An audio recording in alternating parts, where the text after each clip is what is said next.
Bueno, este es un vídeo para Vídeo Solís Moreno, que es un hijo de puta. ¡Ay! Hijo de puta. Quería decirte, tío, que yo pasé de salir más contigo, porque eres un puto enfermo. Después de conocerte era un tío normal, hijo de puta, sano, salía, casi, desde que te conocí, tío. Estoy enfermísimo. Esto día.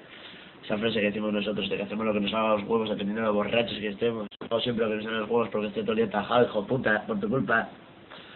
Es un cerdo. Así que yo paso de salir hoy, tío, que estoy muy ciego. Estoy mirando las 3:42, hijo de puta, y estoy ciego. Ayer acabé llamando a los bomberos para que me sacaran de un sitio, estaba pila nevado. Con los putos pantalones llenos mojados, tío. Es que eres un cerdo. Estoy enfermísimo. Llevar botellas a la peña y bebértelas porque no vamos a llegar a los 30. A mí mi madre ya me dijo unas cuantas veces lo de la movida esta, tío, que me iba a internar ahí en un puto psiquiátrico porque estoy loquísimo. Loquísimo, estoy hijo de puta. Y nada, tío.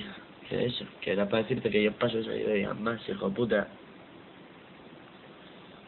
Estoy jodidísimo.